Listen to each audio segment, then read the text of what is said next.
Balas Dendam Istri yang Tak Dianggap. Sebuah novel karya dari KIS bab 90 Hukum Pelakor. Persembahan Audioton dengan pengisi suara Sansan. Selamat mendengarkan. Aluna termenung di dalam kamarnya. Wanita cantik itu teringat apa yang Ustazah sampaikan saat pengajian tadi tentang pelakor. Dari Abu Hurairah radhiyallahu an, ia berkata bahwa Rasulullah shallallahu alaihi wasallam bersabda, "Bukan bagian dari kami orang yang menipu seorang perempuan atas suaminya atau seorang budak atas tuannya." Hadis riwayat Abu Dawud. Dalam hadis tersebut, Islam jelas menilai buruk aktivitas tipu daya yang dilakukan seorang laki-laki untuk menjauhkan seorang istri dari suaminya. Begitupun sebaliknya, seorang wanita yang berusaha menjauhkan suami dari istri sahnya. Agama mengecam keras berbagai upaya realnya itu, hanya demi memuaskan keegoisannya, hingga rela merusak hubungan rumah tangga orang lain. Aluna menggigit bibir bawahnya berusaha menepis rasa bersalah dan penyesalan dalam hatinya. Aku bukan pelakor. Aku yang lebih dulu mengenal dan menjalin hubungan dengan Andreas. Dia mencintaiku, dan aku juga mencintainya. Jadi bukan salahku. Aluna berusaha membohongi dirinya sendiri dengan terus meyakini bahwa dirinya tak bersalah. Orang yang paling berdosa adalah orang yang mengelak dan tidak mengakui dosa-dosanya. Aluna menoleh ke belakang. Terlihat Vera masuk ke dalam kamarnya membawakan spray baru. Jangan jadi pengecut. Kalau salah, akui salah. Jangan dalih-berdalih. Sudah jelas dalam Islam tindakan pelakor itu dikecam keras. Bahkan Rasulullah tidak mengakui pelakor itu bagian dari kalangan umatnya. Vero berkata tegas seraya menggantikan spray kasur Aluna yang sudah kotor. Tapi Andreas pacar aku. Elak Aluna masih tidak terima. Pacar, bukan suami.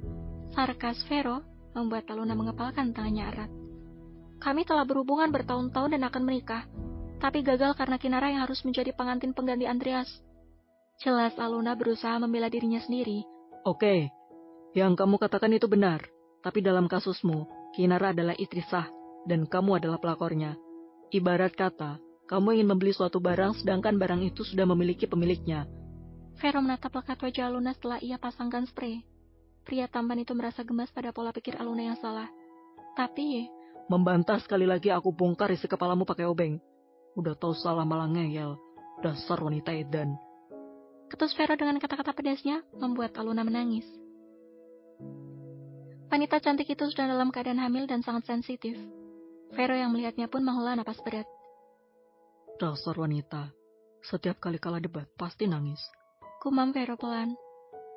Kamu kenapa sih kalau ngomong gak pernah kamu filter? Apa kamu sadar kalau kata-kata kamu itu selalu nyakitin hati aku? Aluna bertanya di sela-sela tangisnya menatap Vero dengan mata yang sudah basah akan air mata. Ya ngapain difilter? Kalau apa yang aku omongin benar. Kebenaran itu gak perlu difilter, Luna. Jangan menangis seolah-olah kamu tersakiti, Luna. Kamu yang salah karena telah mengambil milik orang lain. Orang yang mengambil milik orang lain, apapun itu bentuknya, tidak akan pernah tenang selama yang diambilnya itu belum dikembalikan. Sekarang kita hidup di akhir zaman, di mana bukan hanya benda saja yang bisa dicuri. Suami atau istri pun bisa dirampas. Jelas Vera masih dengan kata-kata pedasnya. Pria tampan itu selalu berpikir dengan logika. Bila apa yang dia yakini itu benar, maka dia tidak akan pernah sungkan untuk menyampaikan dan mempertahankan kebenaran itu. Vera sangat ingin Aluna sadar akan perilakunya yang pernah salah. Dia ingin sekali Aluna berubah menjadi wanita yang lebih baik. Terlebih lagi saat ini Aluna telah menjadi istri sirinya. Meski pria itu tahu masa idahnya bagi wanita hamil setelah diceraikan suaminya setelah melahirkan.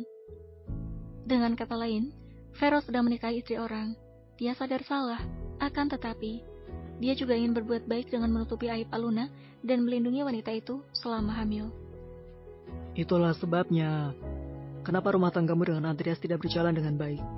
Karena pada dasarnya Andreas bukan milikmu. Tambah Vera membuat Aluna semakin terisak. Tapi kami saling mencintai. Cintaku padanya sangat besar. Lirih Aluna di sela-sela tangisnya. Bila kamu benar-benar mencintainya dan dia juga benar mencintaimu, lepaskan dia. Biarkan dia pergi kemanapun yang dia inginkan. Karena bila memang dia yang sudah ditetapkan sebagai jodohmu, sesulit apapun jalannya dia akan kembali padamu. Ujar Vero dengan nada sedikit lembut membuat Aluna tersentak. Ingat, jangan coba-coba jadi pelakor dan membela diri dengan mengatakan, kita tak bisa memaksa kepada siapapun hati kita berlabuh, termasuk pada suami orang. Hei, goblok. Lo itu lagi masuk dalam tipu daya setan. Jangan mau dibodohi setan. Kalau ada perasaan yang begitu, langsung lawan dengan mengatakan pada diri sendiri, kumbang tak seekor. Dan bunga bukan sekuntum. Masih banyak pria lain yang tampan dan jomblo. Buat apa sama laki orang? Bersambung. Terima kasih sudah mendengarkan.